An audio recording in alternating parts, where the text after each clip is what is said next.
Perkenalkan, nama saya Reza Hoyani dari Program Studi Pendidikan Bahasa dan Sastra Indonesia dengan NIM 203010202014. Kali ini saya akan menyampaikan pemahaman saya mengenai materi nulis kreatif cerpen untuk memenuhi tugas mata kuliah nulis kreatif sastra. Seperti yang kita ketahui, cerpen itu adalah kepanjangan dari cerita pendek.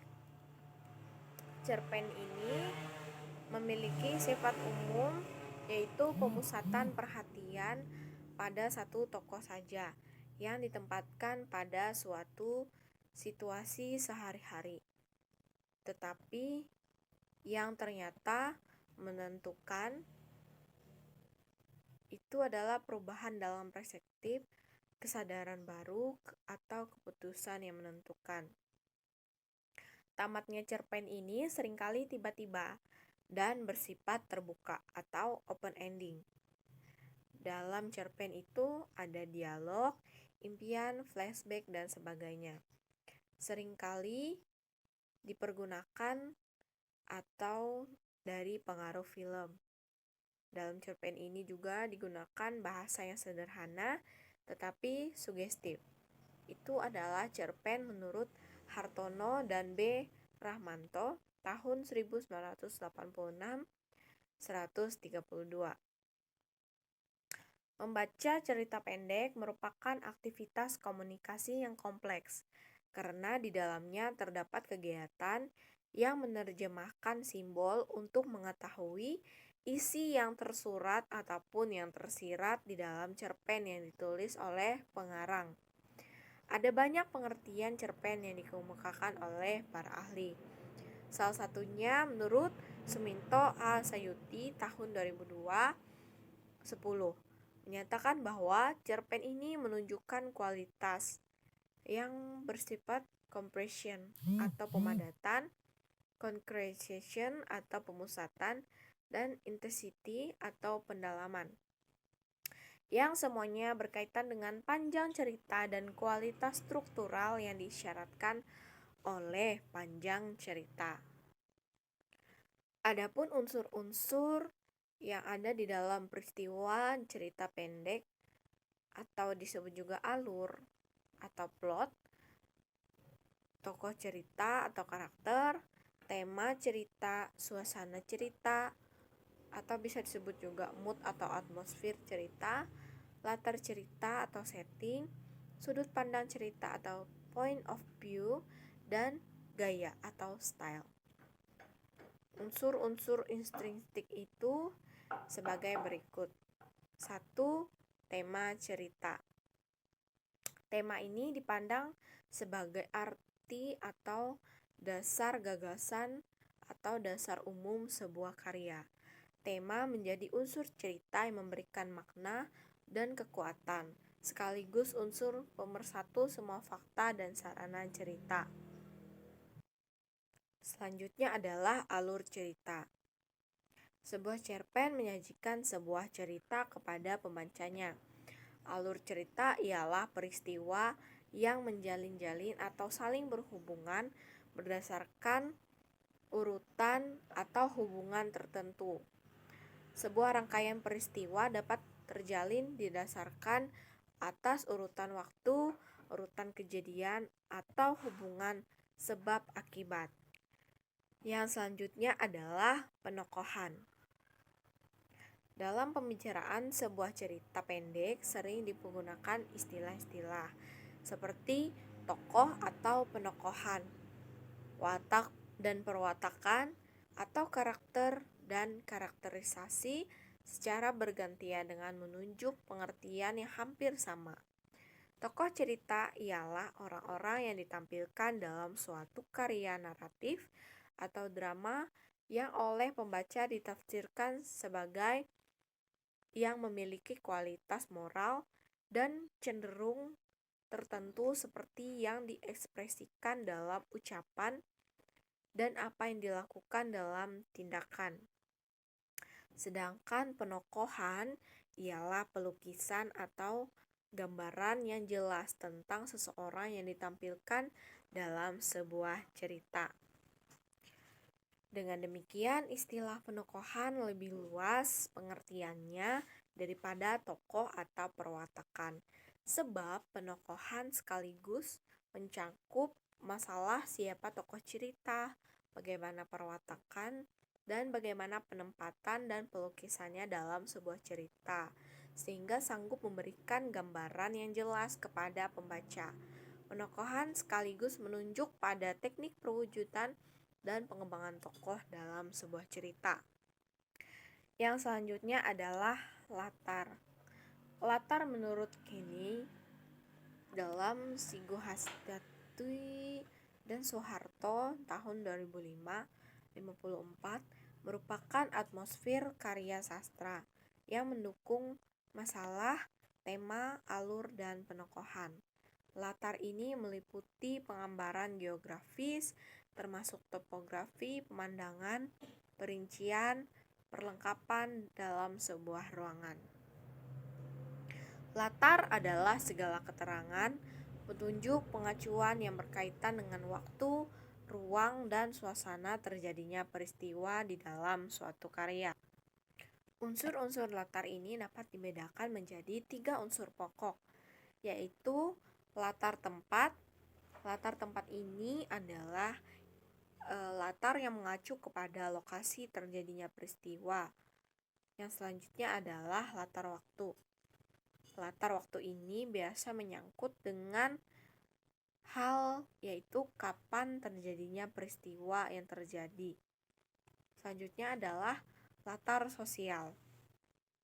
Latar sosial ini biasanya mengacu pada hal-hal yang berhubungan dengan perilaku sosial masyarakat yang terjadi di suatu tempat dalam sebuah karya. Selanjutnya adalah sudut pandang. Sudut pandang ini adalah cara memandang tokoh-tokoh cerita dengan menempatkan dirinya sebagai posisi-posisi tertentu. Posisi-posisi ini biasanya dapat menjadi siapa yang berbicara kepada pembaca atau pengarang dalam persona ketiga atau pertama. Salah satu pelaku dengan aku atau sepertinya tidak ada seorang pun. Yang selanjutnya adalah dari posisi mana cerita itu dikisahkan. Dari atas, tepi, pusat, depan, dan lain-lain. Selanjutnya adalah saluran informasi. Saluran informasi yang dipergunakan narator untuk menyampaikan cerita kepada pembaca, yaitu termasuk ke dalam kata-kata pikiran atau persepsi pengarang. Selanjutnya adalah dari sudut sejauh mana narator menempatkan pembaca dari ceritanya, entah itu dalam posisi dekat, jauh, atau berganti-ganti. Perbedaan atau pembedaan sudut pandang yang dikemukakan berikut berdasarkan perbedaan yang telah umum dilakukan oleh orang, yaitu persona ketiga dan persona pertama, yaitu sudut pandang orang ketiga, yaitu dia. Pengisahan cerita yang menggunakan sudut pandang orang ketiga atau gaya dia, narator adalah seorang yang berada di luar cerita, yang menampilkan tokoh-tokoh cerita dengan menyebut nama atau kata gantinya. Sudut pandang dia ini dapat dibedakan ke dalam 2 golongan berdasarkan tingkat kebebasan dan keterikatan pengarang terhadap bahan ceritanya, yaitu dia maha tahu, atau dia terbatas, atau dia sebagai pengamat. Selanjutnya adalah sudut pandang persona pertama atau aku. Dalam pengisahan cerita yang menggunakan sudut pandang persona pertama atau first person point of view adalah aku. Narator ini adalah orang yang ikut terlibat dalam cerita. Aku ini adalah tokoh yang berkisah atau yang bercerita. Mengisahkan kesadaran dirinya sendiri, mengisahkan peristiwa atau tindakan yang diketahui, yang dilihat, didengar, dialami, dan dirasakan, serta sikapnya terhadap orang atau tokoh lain kepada pembaca. Sudut pandang aku ini bisa menjadi aku sebagai tokoh utama. Bisa juga menjadi aku sebagai tokoh tambahan. Dan selanjutnya adalah moral. Moral adalah pesan-pesan atau nilai-nilai yang merupakan pesan atau aturan yang dapat berbentuk larangan, teguran, dan lain-lain. Sebuah karya fiksi ini ditulis oleh pengarang untuk menawarkan model kehidupan yang diidealkan. Fiksi mengandung penerapan moral dalam sikap dan tingkah laku para tokoh sesuai dengan pandangannya tentang moral. Melalui cerita, sikap, dan tingkah laku tokoh-tokoh usulan pembaca yang diharapkan dapat mengambil hikmah dari pesan-pesan moral yang disampaikan. Penggolongan moral ini dapat dikategorikan menjadi 4 macam, yaitu yang pertama, nilai moral yang tercermin dari sikap manusia kepada Tuhan. Yang kedua, nilai moral yang tercermin dari sikap manusia kepada sesama manusia. Yang ketiga adalah nilai moral yang tercermin dari sikap manusia kepada dirinya sendiri. Yang terakhir adalah nilai moral yang tercermin dari sikap manusia kepada lingkungannya. Nilai moral ini bisa juga terdapat pesan religius dan kritik sosial. Biasanya penyampaian moral ini terdapat beberapa teknik. Nah, teknik penyampaian moral ini terbagi menjadi 2 kategori, yaitu teknik penyampaian moral secara langsung dan teknik penyampaian moral secara tidak langsung. Yang selanjutnya adalah gaya bahasa dan nada. Pengarang menggunakan bahasa dalam mengekspresikan gayanya. Pengamatan terhadap bahasa ini akan mengungkapkan hal-hal yang membantu kita menafsirkan makna suatu karya atau bagian-bagiannya yang selanjutnya memahami dan menikmati karya tersebut. Bahasa dalam cerpen ini memiliki peran ganda. Bahasa tidak hanya berfungsi sebagai penyampai gagasan. Bahasa ini juga sebagai penyampai perasaan dari pengarang. Beberapa cara sudah ditempuh oleh pengarang dalam memperdayakan bahasa cerpen ialah menggunakan bahasa perbandingan, menghidupkan benda mati, melukiskan sesuatu dengan tidak sewajarnya, dan sebagainya. Modal menjadi atau ketika ingin menulis cerpen adalah yang pertama, penguasaan bahasa atau kaya akan kosakata agar pengungkapannya lebih ekspresif dan efektif. Selanjutnya adalah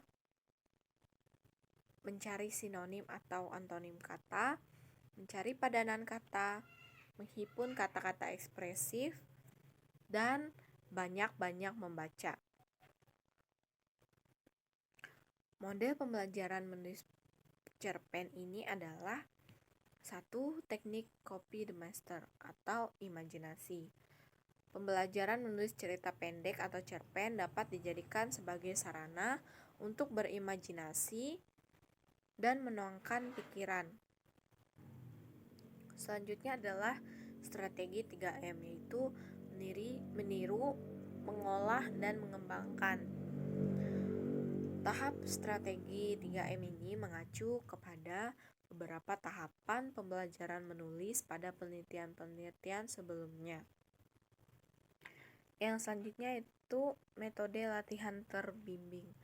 Metode latihan terbimbing ini adalah suatu cara mengajar yang baik digunakan untuk menanamkan kebiasaan-kebiasaan tertentu sebagai sarana untuk memelihara kebiasaan-kebiasaan yang baik, dan juga digunakan untuk memperoleh suatu ketangkasan, kesempatan, dan keterampilan dengan proses individu dalam pemecahan masalah yang dihadapinya, agar tercapainya keterampilan untuk memahami dirinya, keterampilan dan menerima dirinya, keterampilan mengarah dirinya, dan keterampilan untuk merealisasikan dirinya sesuai dengan keterampilan yang mencapai penyesuaian diri dengan lingkungan.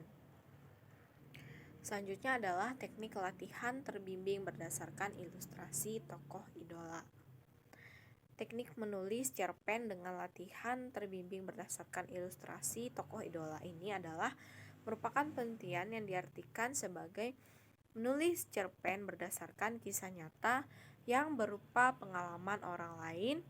Dalam hal ini dapat diambil dari kisah nyata tokoh idolanya yang paling menarik untuk dijadikan ide untuk dikembangkan menjadi sebuah cerpen dengan bimbingan dari guru. Selanjutnya adalah pembelajaran dengan media audiovisual. Penggunaan media audiovisual ini adalah dalam proses belajar mengajar dapat membangkitkan rasa ingin tahu dan menumbuhkan atau memunculkan ide-ide yang menarik di benak siswa. Selanjutnya adalah pembelajaran menggunakan metode quantum writing. Kuantum adalah bagian dari energi yang tidak dapat dipecahkan lagi sehingga dapat mengubah energi tersebut menjadi pancaran cahaya. Teknik kuantum ini adalah pengubahan bermacam-macam interaksi yang ada di dalam dan di sekitar momen belajar alamiah dengan secara sengaja menggunakan musik, mewarnai lingkungan sekeliling, menyusun bahan pengajaran yang sesuai. Sekian yang dapat saya sampaikan. Mohon maaf jika saya ada salah kata. Sekian dan terima kasih.